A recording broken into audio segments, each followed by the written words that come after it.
Boa noite, pessoal.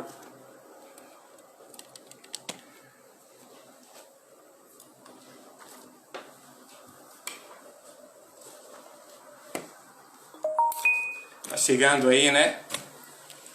Nosso período de declaração de imposto de renda. E aí, chefe?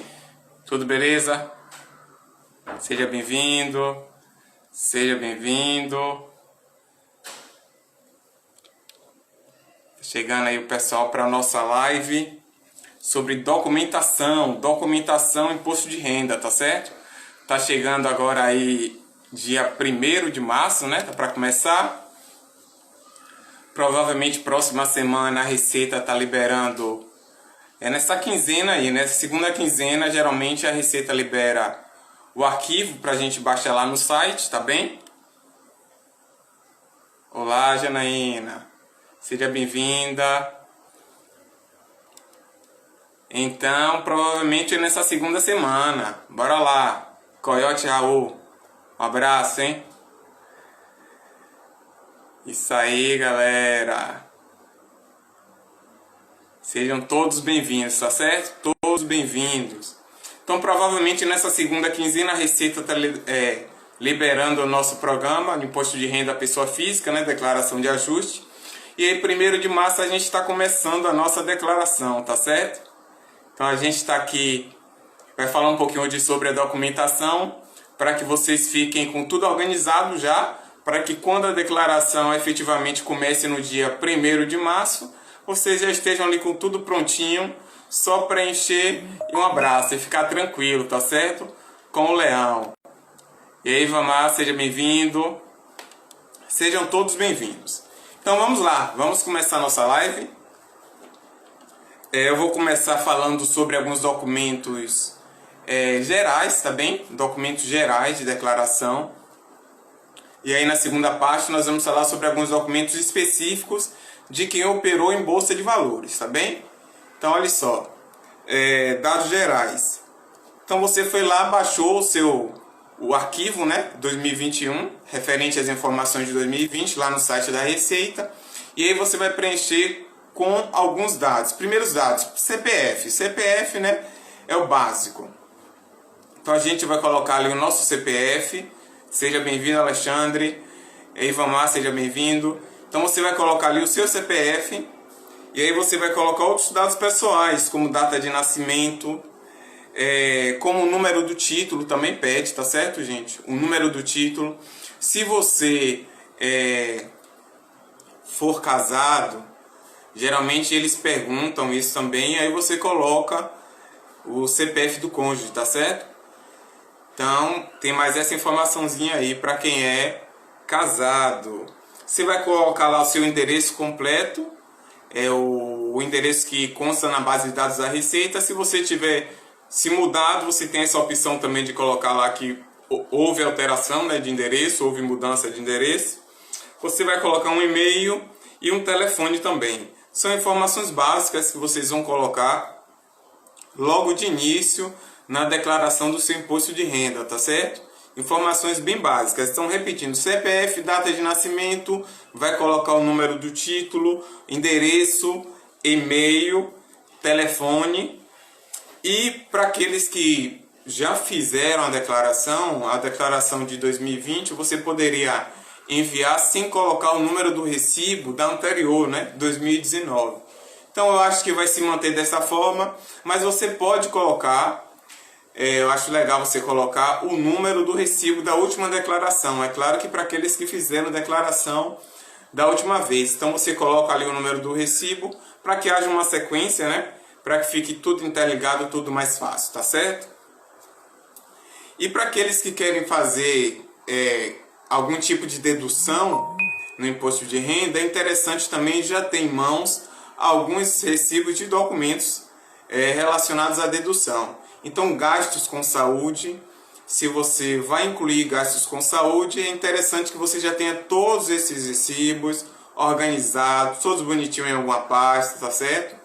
Para que você faça esse lançamento com o recibo em mão, com o comprovante em mão, tá certo? Gastos com saúde. Gastos com educação também. a gente sabe que nem todos os cursos, né, relacionados à educação, eles são válidos.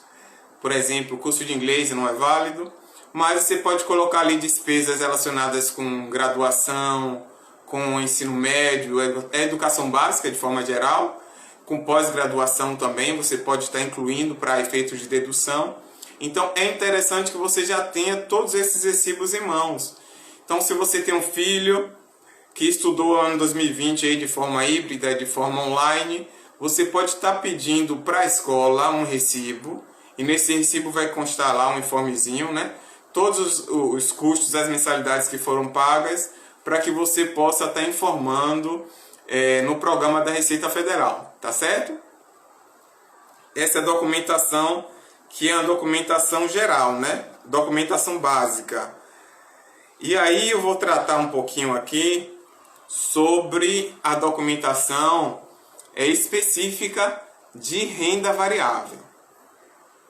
Documentação específica de renda variável. Essa live vai ser bem curtinha, tá bem, gente? Vai ficar gravada aí também, quem quiser ver, rever, tá certo? E ao final da live aí eu vou dar uma dica para vocês, para quem quer ter um presente, tá bem? Fique aí até o final da live. Então observe, renda variável, a documentação de renda variável agora, ok? Então você, 2020, você vai fazer, observe, as pessoas sempre confundem essa situação, ainda tem pessoas que confundem. Vamos lá. Se você vendeu, mensalmente você fez vendas de ações de fundos imobiliários, e se você vendeu ali, teve uma venda mensal, que ultrapassou 20 mil, o lucro que foi oriundo dessa venda, que ultrapassou 20 mil de vendas, esse lucro, digamos que você vendeu 21 mil no mês, 21 mil de vendas de ações, tá bem? E que você teve um lucro aí de 5 mil reais. Então esses 5 mil reais, eles são tributáveis. Então se você vendeu, teve vendas no mês de janeiro de 2020, de 21 mil reais de vendas no mês todo, tá certo? E nesse mês de janeiro você teve 5 mil de lucro. Então você tem que pagar imposto de renda até o último dia útil do mês de fevereiro. Então você vai pagar esses 5 mil, vai pegar esses 5 mil, tá certo? Vai aplicar uma alíquota de... tem que observar swing, e no caso swing trade, né? 15%, você vai aplicar essa alíquota e aí você vai pagar 15% de imposto de renda sobre os 5 mil, sobre o lucro, tá certo? Sobre o lucro. A venda é só para a gente observar o critério, tá bem? Se foram vendas até 20 mil, esse lucro ele é isento, tá certo? De imposto de renda. O Anderson, ele tem que ser calculado? Tem que ser calculado, gente. Sendo um lucro tributável ou um lucro isento, ele tem que ser calculado. Ele tem que ser calculado. Você tem que ter lá o lucro de janeiro, o prejuízo de janeiro, sendo de lucro tributável ou o lucro isento, tá bem? Então você tem que deixar isso guardadinho lá. Essa informação tem que ficar guardada. Os prejuízos você também tem que guardar. Porque você pode utilizar esse prejuízo para abater lucros futuros e assim diminuir uma base de cálculo futura para pagamento de imposto de renda.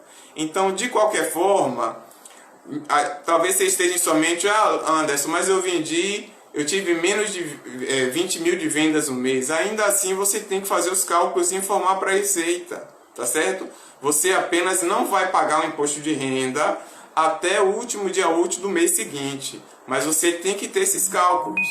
E é sobre isso que eu vou falar um pouquinho dessa documentação. Onde é que você vai achar essa documentação? Quais são os documentos? Para que você faça isso se ainda já não fez. Porque a essa altura já deveria estar tudo prontinho, tá certo? Mas fique tranquilo, eu estou aqui para ajudar vocês. Então vamos lá para a documentação. Observou direitinho? Só lembrando que essa isenção dos 20 mil serve apenas para ações e ouro, tá bem? Ações e ouro. Então, ETF não tem isenção, tá certo? ETF não tem isenção. Day trade não tem isenção, tá certo? Se você operou dólar, índice, opções, nada disso tem isenção, tá bem? a isenção é apenas para ações e dólar. E aí nós temos aquelas 8 ações, que eram 7, agora são 8 ações. A gente tem um post aí, dá uma olhadinha sobre as 8 ações que são isentas, tá bem? Você pode dar uma olhadinha aí. Mas vamos lá, documentos. Documentos na renda variável. Então a primeira parte é, você tem que fazer os cálculos mensalmente, lucro, prejuízo. Se for tributável, pagar o imposto de renda, guardar sua DAFzinha direitinho, guardar os comprovantes. Se não for tributável, também fazer os cálculos, tá certo? Que você pode incluir ou não os custos ali de emolumentos, taxas, corretagem, tá certo? Se você incluir, você vai diminuir a sua base de cálculo de imposto de renda, vai pagar menos imposto de renda, tá certo? Mas se você quiser fazer ali diretamente, você pode fazer também, mas sabendo que vai estar pagando, poderia estar pagando um pouquinho menos, tá bem? Então, mês a mês. Anderson, o que é que eu preciso para fazer esses cálculos mensalmente? Quais são os documentos? Então, vamos lá. Você vai precisar das notas de corretagem. As notas de corretagem é como se fosse uma nota fiscal. Então, você comprou, você tem ali uma nota descrevendo o produto que você comprou, a quantidade, o valor. Então você precisa de todas as notas de corretagem daquele mês. Você não pode fazer os cálculos da apor ao lucro com alguma nota faltando. Observe isso direitinho, tá certo? Não pode ter nota de corretagem faltando. Então, primeira coisa, pegou as notas de corretagem para fazer o mês de janeiro de 2020, que você não fez. Nota de corretagem, ok. Primeiro ponto. Segundo ponto, você vai pegar o extrato financeiro. Extrato financeiro. O extrato financeiro é toda a movimentação é da sua corretora.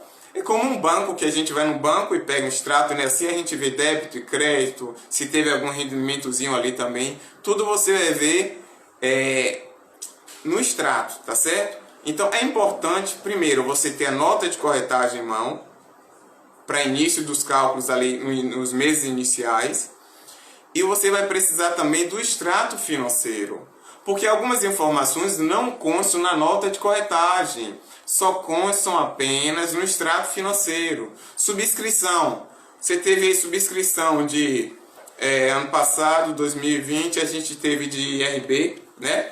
IRBR,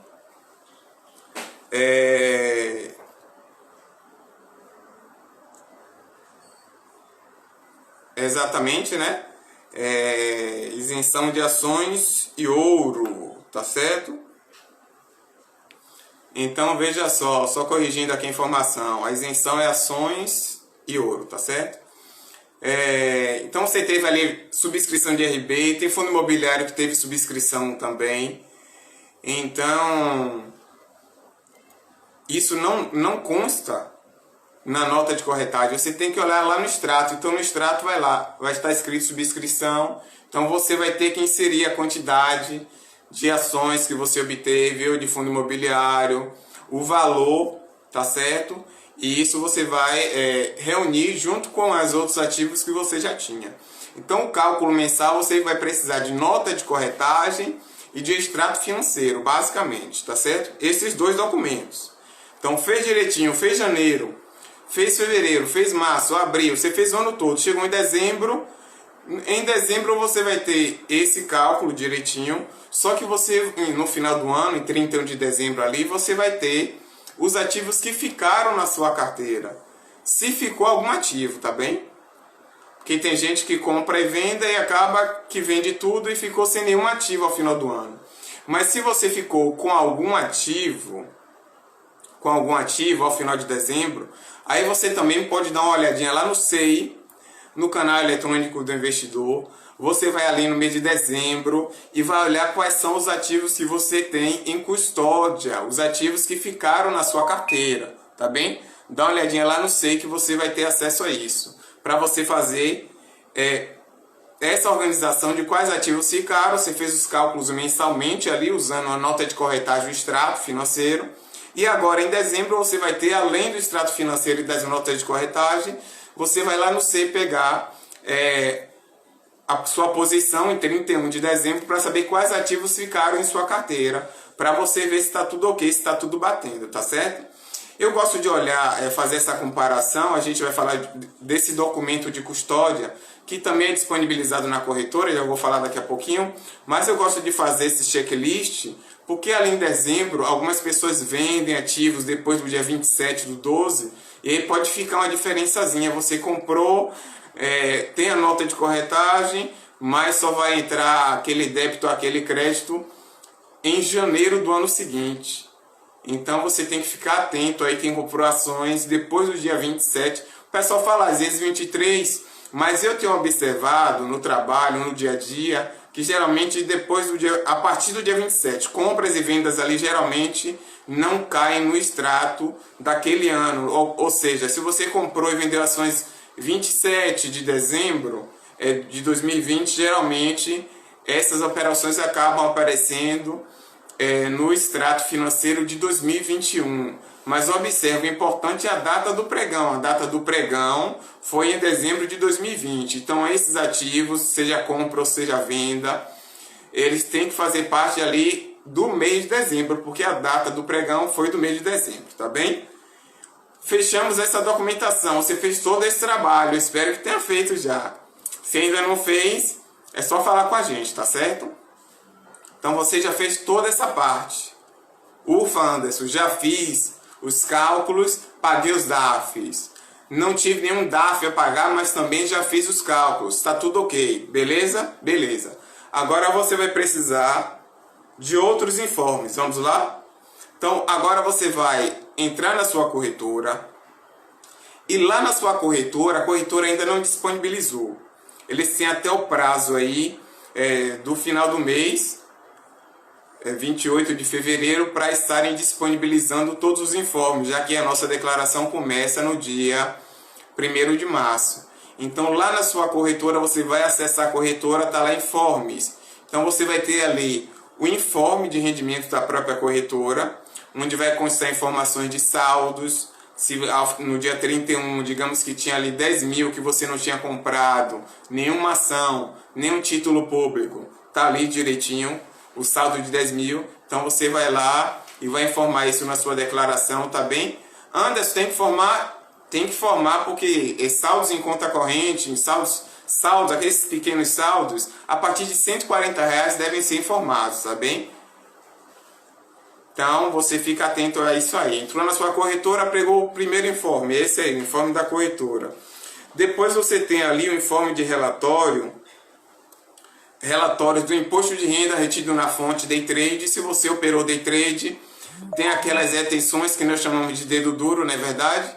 Então você tem um relatório ao final do ano com todas as retenções ali de imposto de renda relacionadas a day trade, tá certo? Você vai ver todas essas informações bem pequenininhas, lá tem um relatório. Então serve para você comparar, já que você vai precisar desse documento, relatório de imposto de renda retido na fonte, tá certo? Que vai constar lá. O Ivamar está perguntando aqui, posição de custódia declara por corretora? Sim, Ivamar, declara por corretora. Mas como eu te falei, você vai dar uma olhadinha, e tem outro informe aqui, você vai dar uma olhadinha lá no SEI, para você comparar com aquilo que você tem lá na sua carteira, né? Porque você sabe o que você tem, não é verdade? Você abriu ali a sua carteira, você sabe o que é que você tem. É claro que agora em janeiro, fevereiro e março, talvez você já tenha comprado alguma coisa e aconteceu a alteração da sua carteira, né? Mas você sabe, se você olhou ali em 31 de dezembro, você sabe o que é que você tinha em carteira. Então eu gosto de fazer essa comparação entre o SEI e entre a corretora, para a gente dirimir essas pequenas dúvidas relacionadas a vendas depois do dia 27, tá certo? Que podem não constar ali na custódia da corretora. Então você confronta com o SEI e aí você vai ver que tem alguma diferença, pode ter um ativo a mais em um ativo a menos em outro. Aí você vai ver, opa, tem alguma coisa aqui relacionada ao finzinho de dezembro. Aí você dá uma olhadinha e aí você fecha tudo direitinho, tá certo? O Glaucio está perguntando sobre as criptomoedas. Glaucio, a gente vai falar hoje sobre a documentação, de forma geral, em renda variável. E depois nós vamos fazer uma outra live. Chegou uma galera hoje interessada muito em criptomoeda. Nós vamos fazer uma outra live na semana que vem falando sobre as criptomoedas, tá certo? De forma específica, como é que funcionam os cálculos e a declaração também. Valeu? Tamo junto, Glaucio. Então você pegou seu relatório de imposto de renda retido na fonte Day Trade, lá na corretora. Você agora vai pegar o imposto de renda retido na fonte, também lá na corretora, de operações normais, swing trade, que também tem retenção, né? Ali a partir de R$1 geralmente acontece uma retenção, é assim que diz a lei, você dá uma olhadinha lá. E aí você vai também observar esses impostos de renda que foram retidos, porque você vai lançar isso na sua declaração também, já que você já adiantou, né? Já pagou, a Receita já foi lá, já segurou, tá certo? É importante isso, viu? Porque tem pessoas, tem chegado clientes para mim, que às vezes operaram pouco, tem até pouco dinheiro, digamos assim, poucos ativos, mas ele comprou e vendeu, às vezes ele fez uma operação de day trade e ficou uma retençãozinha lá de imposto de renda, chamado dedo duro. Então, se você não declarou, você nunca fez declaração, né? Você nunca foi obrigado, mas agora você operou na Bolsa de Valores, você é obrigado. E aí as pessoas às vezes não sabem, e quando vai ver já está uma situação um pouco até mais difícil, né? Às vezes já teve um bloqueio de conta bancária, então é algo simples que pode atrapalhar a vida da pessoa, tá certo? Então observe direitinho, o ideal é fazer a sua declaração. Relatório de day trade, aí tem o relatório de imposto de renda retido, né? Day trade e operações normais.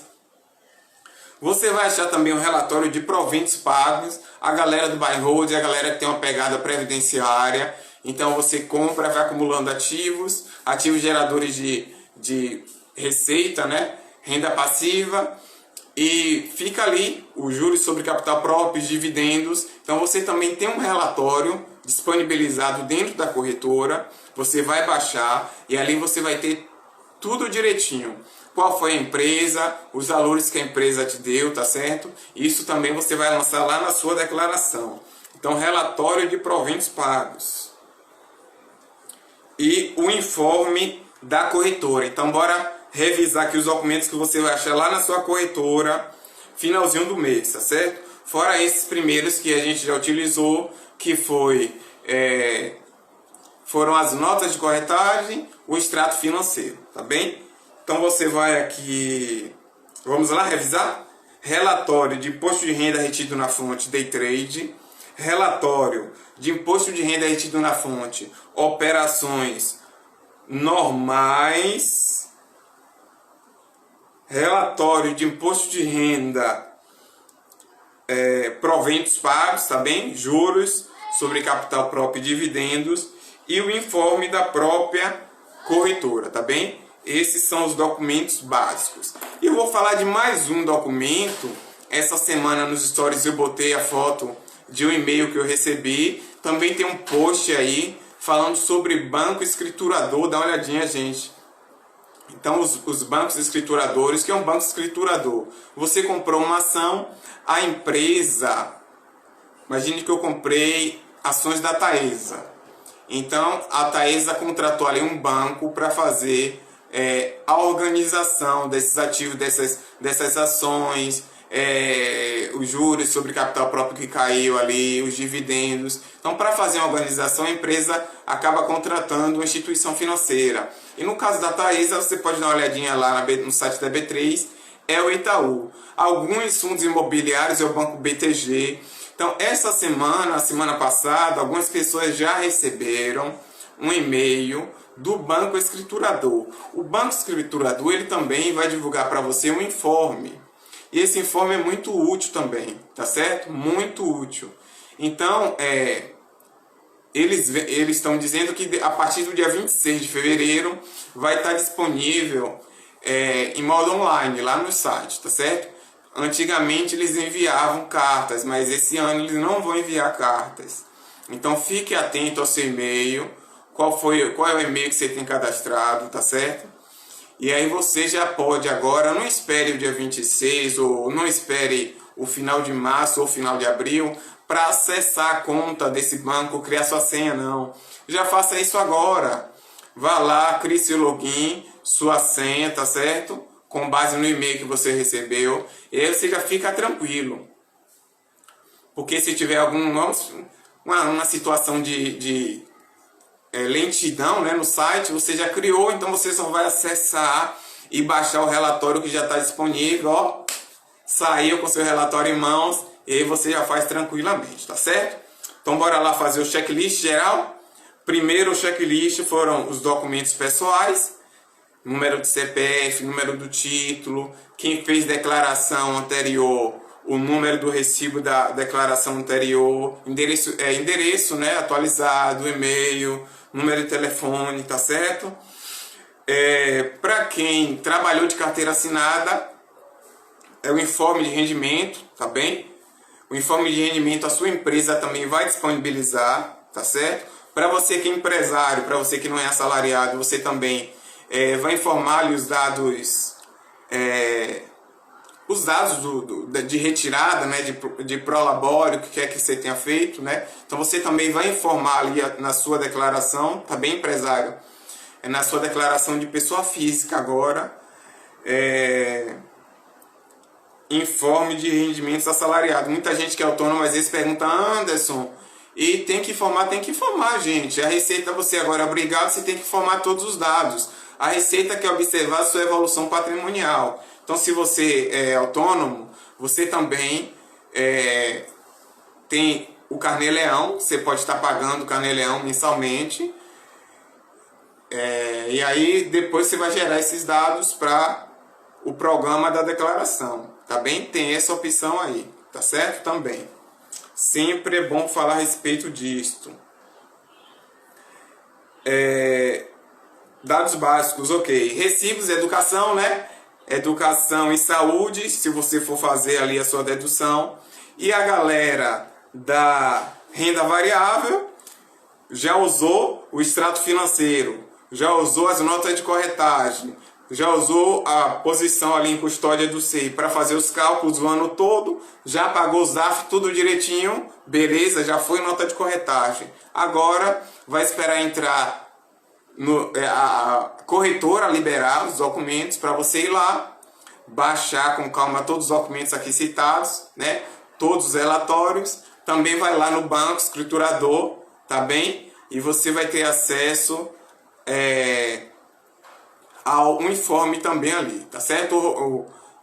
Alguém perguntou aqui, o banco, é isso, depende dos ativos que você tem. E dê uma olhadinha no seu e-mail, se você já recebeu algum e-mail, tá certo?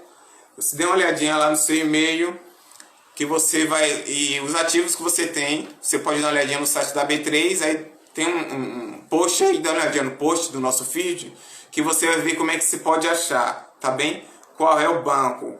Dê um exemplo, se você comprou Taesa, então é Itaú, tá certo? Mas tem vários ativos, né? Eu não sei exatamente qual é o ativo que vocês têm. É isso, gente. Agora surpresinha, tá certo?